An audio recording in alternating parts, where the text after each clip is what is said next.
बहराइच की जो वीडियो सामने आ रही है, उनके घर के आगे से जुलूस निकल रहा है। बंदा एक उसके घर में घुस के उसका जो हरा झंडा है, जो उसका धार्मिक झंडा है, उसे उसने तोड़ दिया, उसे गिरा दिया, उसके साथ साथ उसकी ग्रिल भी गिर गई। उसके बाद अपना भगवा झंडा वहां ला रहा है। क्या मतलब होता है इस चीज का भाई? किसी के घर में घुस के तुम उसके घर में प्राइवेसी उसकी भंग करोगे? क्या समाज को संदेश देना चाहते हो कि किसी के भी घर में घुसने की तुम्हें परमिशन मिल गई? किसी ने अपना अगर झंडा ले रखा है अपने मनमर्जी का, तो वो तुम तोड़ के गिरा दोगे। अपना झंडा ले रहा होगे तुम उसके घर पे कब्जा करने की कोशिश में हो गया। क्या चाहते हो? तो उसके बाद दंगा भड़काई, जाहिर सी बात है। और प्रशासन यही चाहता था कि दंगा भड़के। लगातार भड़काऊ नारे लग रहे थे, पुलिस वालों ने कुछ नहीं बोला कि भड़काऊ नारे लग रहे हैं तो इन्हें चुप कराया जाए। किसी को पुलिस वाले देख रहे हैं, उस तमाम वीडियो में पुलिस वाले आराम से इधर से उधर कंधों पे बंदूक टांगे घूम रहे हैं। उनकी हिम्मत नहीं पड़ रही कि उस भीड़ को वो एक तरफ कर सकें, किसी तरह साइड में कर सकें। कोई नजर ही नहीं आ रहा कहीं भी।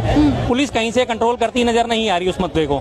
जब मुद्दा भड़क गया पूरी तरह, अच्छी तरह जब आग फैल गई है, अब जाके पुलिस वालों के बयान आ रहे हैं कि हम दंगा नहीं भड़कने देंगे। और डीजीपी की एक छोटी सी वीडियो वायरल हो रही है 6 सेकंड की, हाथ में पिस्टल लिए घूम रहे हैं कि ठोक देंगे। उनका भी भाषा यही है, ठोक देंगे। किसको ठोकोगे? ठोकने का काम तो तुम्हारा पहले था, पहले नेस्तो नाबूद होके चला करो।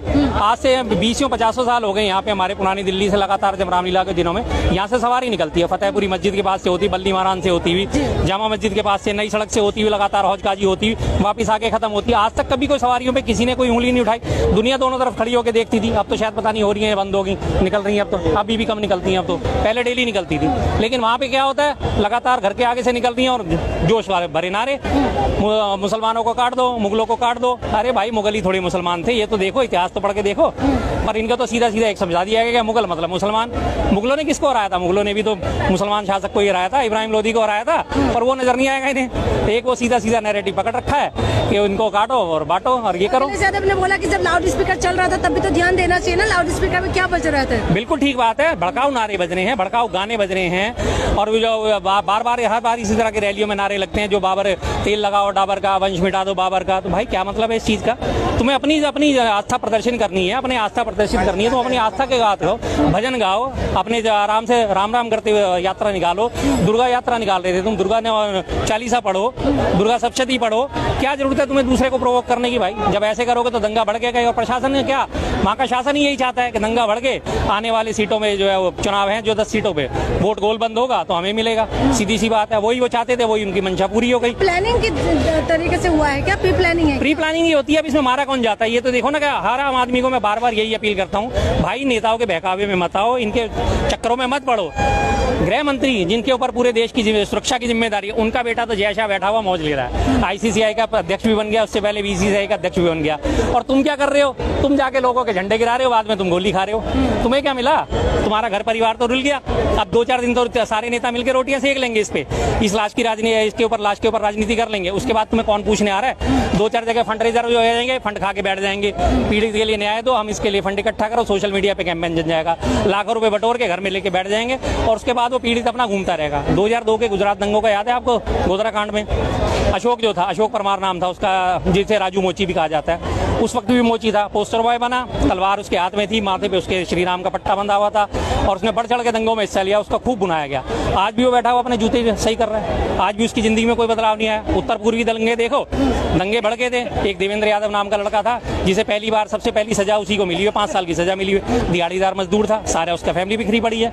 ये तो बहकावे में आके लोग तो आके कर जाते हैं कांड, नेता तो अपनी मौज ले रहे हैं बैठे हुए। यूपी में जो कहते हैं कि लॉ एंड ऑर्डर काबू में है और योगी जी के राज में इस तरीके के हो रहा है, बिल्कुल लॉ एंड ऑर्डर की बात कहते हैं कि बहुत अच्छा हो गया है पहले से। हाँ जी, तो ये अब आपको अच्छा तो दिख ही रहा है ना कि सड़कों पे जुलूस निकल रहा है, लगातार लाठियां भांजी जा रही हैं, लगातार लोगों के घर जलाए जा रहे हैं। वहाँ पे एक होंडा का शोरूम था, हीरो होंडा की गाड़ियों का शोरूम, उसको तक को जला दिया, उसे भी जला दिया। क्यों भाई? उसने कौन सा, हाँ क्या भलाई है बताओ ना, आ जाओ, हाँ बताओ, हीरो होंडा का शोरूम जला दिया, क्या भलाई है उसमें? आओ ना, अरे इधर आके बात करो ना, पीछे के पीठ पीछे देखो, हैसियत देखो इनकी। हकीकत ये है, आपने बोला सुनिए तो सही, हकीकत ये है जो मैंने 30 दिन देखता हूँ, इनके पास इतना टाइम है जो केवल इसी चीज का चर्चा करते हैं। देश के बारे में चर्चा करना बुरा क्या?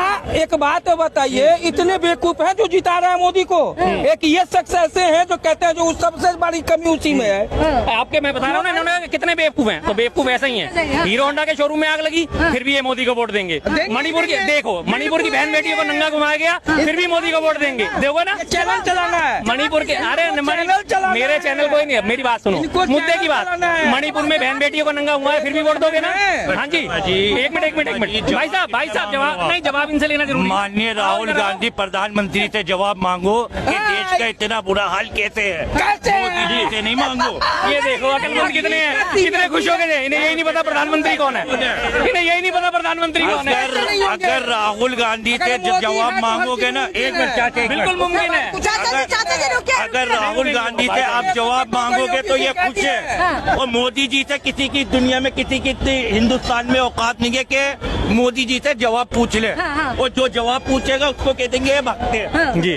अब ये बात गए, पूरी बात नहीं करी। अब इनसे ये पूछना करते रहते हैं बस। नहीं, ये बात बताओ, इन्होंने साफ कह दिया मणिपुर की बहन बेटियों को नग्न परेड कराई जा रही है, फिर भी ये मोदी को वोट देंगे। बलात्कारियों को संरक्षण दिया जा रहा है, फिर भी ये मोदी को वोट देंगे। फिर कहते हैं कि कौन बेवकूफ है जो मोदी को वोट दे रहा है। तो इन्हीं के जैसे बेवकूफ हैं जो मोदी को वोट देते हैं, जिन्हें ना बहन बेटियों से कोई मतलब, ना देश की अस्मिता से कोई मतलब, ना दंगे फसाद से कोई मतलब। इन्हें सिर्फ मोदी दिख रहा है, उसके काम दिख रहे हैं। और काम के नाम पे क्या है, हिंदू मुस्लिम में फूट डालो, राज करो, फूट डालो, राज करो, फूट डालो, राज करो। और ये सपोर्टर उसी चीज के हैं। इन्हें कोई नहीं नजर आता कि किसी का घर उजड़ गया, किसी का सुहाग उजड़ गया, किसी का भाई मारा गया, किसी का बेटा मारा गया। इन्हें कोई लेना देना नहीं है। इन्हें तो सिर्फ फिर कहते हैं कि कौन है जो वो लोग बेवकूफ हैं, तो वाकई वो लोग ऐसे बेवकूफ। जी जी बिल्कुल, ये उपचुनाव की वजह से हो रहे हैं। जाहिर सी बात है उपचुनाव की वजह से, और साथ में जो इनसे पहले भी इलेक्शन हरियाणा के निपटे हैं और जम्मू कश्मीर के निपटे हैं। इससे पहले लगातार तमाम नेताओं ने जो भड़काऊ बयान दिए थे, बटोगे तो कटोगे, हिंदू एक हो जाओ, हिंदू अपनी रक्षा के लिए शास्त्र भी उठाओ, शस्त्र भी उठाओ। लगातार तस्वीरें सोशल मीडिया पे लोगों की वायरल हो रही हैं। जो इसको सपोर्ट करने वाले हिंदू करने वाले लोग हैं, एक हाथ में तलवार ले रखी है और अपने घर में शस्त्र रखा है कि नहीं, शस्त्र भी उठाओ, शास्त्र भी उठाओ। क्यों उठाएं शस्त्र हम भाई? क्या बात है शस्त्र उठाने के लिए? शस्त्र उठाएगा कौन? हमारे सैनिक उठाएंगे शस्त्र। अगर बॉर्डर पे हमारे साथ परेशानी तो सैनिक शस्त्र उठाएंगे। हम अपने घर में किसके लिए शस्त्र उठाएं? पड़ोसी के लिए शस्त्र उठाएं, अपने साथ रहने वालों के लिए शस्त्र उठाएं। उनसे मेलजोल नहीं बढ़ा सकते, उनसे भाईचारा नहीं बढ़ा सकते, क्या बात नहीं कर सकते? उनके लिए शस्त्र क्यों उठाएं? लेकिन वहाँ हमेशा लगातार ही भड़काऊ यही चल रहा है, शस्त्र उठाओ नहीं तो बढ़ जाओगे, नहीं तो कट जाओगे। आज आप सोशल मीडिया उठा के देखो। अभी आप दूसरा उदाहरण देता हूँ। अभी एक वो जो सिद्दीकी साहब को मारा गया है, एमपी थे कांग्रेस के, मंत्री भी रह चुके हैं, उनको मार दिया गया। तो इनके राइट विंग वाले जितने सपोर्टर हैं बीजेपी के, सारे सपोर्टर क्या कर रहे हैं? वो लॉरेंस बिश्नोई जो है उस गैंगस्टर को सही ठहरा रहे हैं कि हाँ बढ़िया काम करा उसने, तो अपने बाजू पे जय श्री राम गुदवा रखा तो बहुत बढ़िया काम करा, उसका हुड अंदर से भगवाया तो बहुत बढ़िया काम करा। भाई जब अपराधियों का ऐसा महिमा मंडन करोगे तो फिर तुम्हारा घर बच जाएगा क्या? उनका तो काम अपराध करना है, वो तो ये देखते ही नहीं कि किसका मारा किसका नहीं मारा।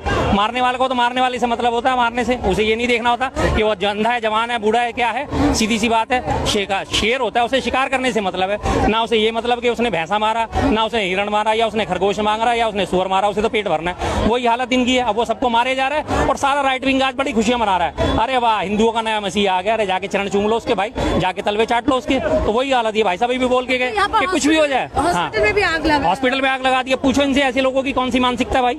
हॉस्पिटल में लोगों का इलाज होता है, वहां जाके उसे आग के हवाले कर दिया। इससे तुम्हारे बदले पूरे हो जाएंगे? गलत काम तुम खुद करो। मेरे घर में कोई घुस के मेरे जबरदस्ती करके मेरा फर्नीचर तोड़ दे, मेरे घर में उपद्रव मचाएगा, तो क्या मैं उसे आवाज नहीं उठाऊंगा? क्या मैं उसे मारूंगा नहीं? क्या मैं उसे घर से बाहर नहीं निकालूंगा? और जबकि वो भी पुलिस प्रशासन सामने खड़ा हुआ है, तो फिर आप कहते हो कि जंगल राज नहीं है। एक तरफ आप खुद जंगल राज लेके आ रहे हो और फिर कहते हो कि नहीं जंगल राज नहीं है। डबल इंजन की सरकार है जी, बहुत बढ़िया काम चल रहा है।